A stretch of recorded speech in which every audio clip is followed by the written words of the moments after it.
Alright guys, I'm going to show you guys what it's like to drive a 2016 Dodge Charger SRT 392 as a daily. I personally don't do this, however my parents do.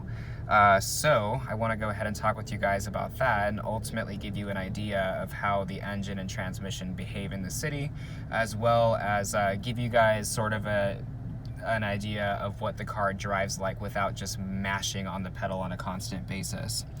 So with that, we're going to do two different drives. We're going to do one in eco mode and one in regular mode. I'm going to do the regular one now, and then I will follow up with an eco mode drive as well.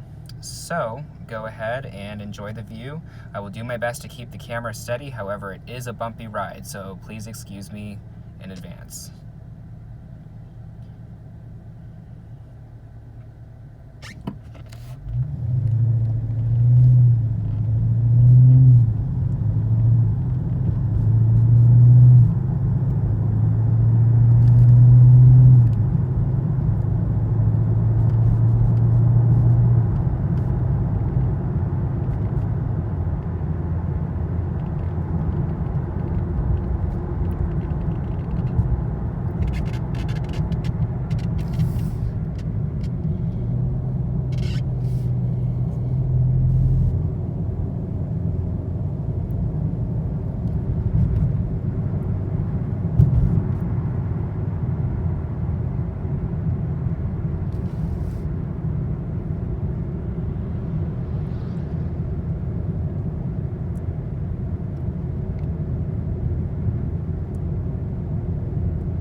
Wow, these brakes work really well.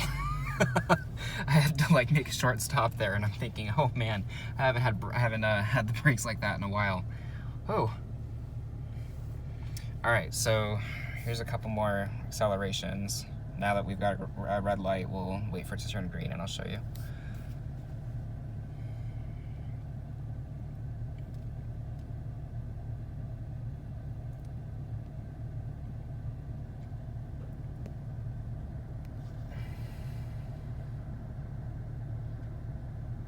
The main difference that you'll see between this and eco mode is that eco mode, the transmission does not start in first. So we'll get into that when we actually do that portion of the drive.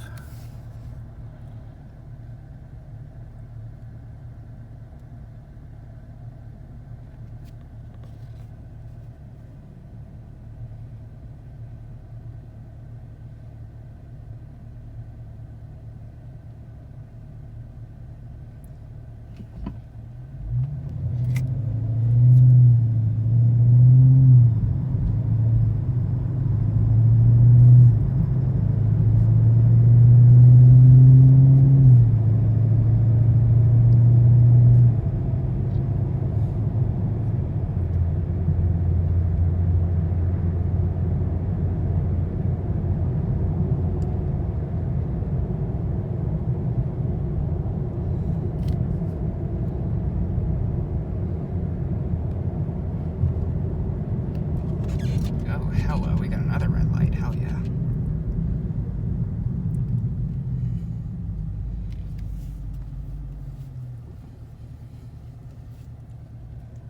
Get a little closer to the dash. As you can see, the gear indicator actually tells you which gear you're in as well. So that's kind of how I figured out that this thing didn't start in first when you're in eco mode, but again, we'll get to that portion of the test drive eventually.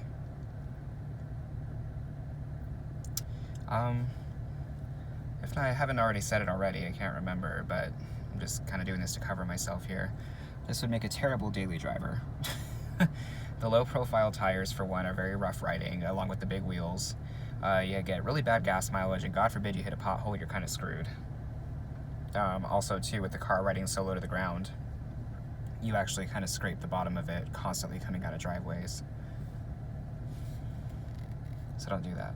Don't come out of driveways. Park it in your garage and just leave it there, to be honest with you.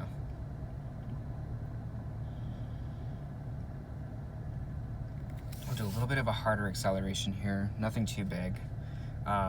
Amidst the popular coronavirus going around, there's a lot of police activity in a lot of places, so you don't necessarily want to be doing any burnouts, especially in something that's a target, such as this vehicle. So, yeah, oops. I moved the camera a little bit and the engine's vibrating. So here we go. We'll do a little bit of a harder one to show you the gear switches.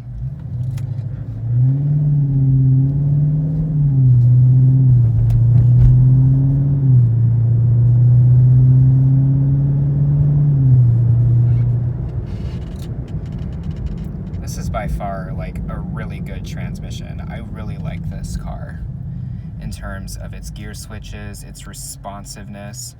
It does tend to want to shift early. I noticed actually in regular mode, it shifts earlier than that of eco mode, and I'm not sure why.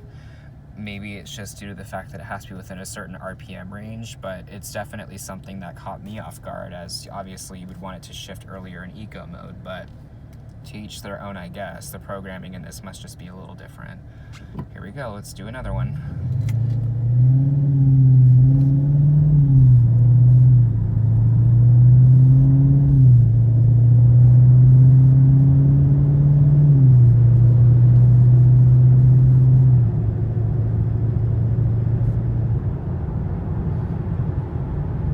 This one really uses the 8 gears well compared to that of the 2017 RT that my parents have. That one actually will not even hit 7th yet, just due to their transmission programming. It's just a little bit different. So can't really complain too much in that regards. Again, my apologies for the bumpy road. I'm trying to move the camera as little as possible. I know I'm doing it a lot, but it's something that I kind of have to do to keep it stable, so please forgive me.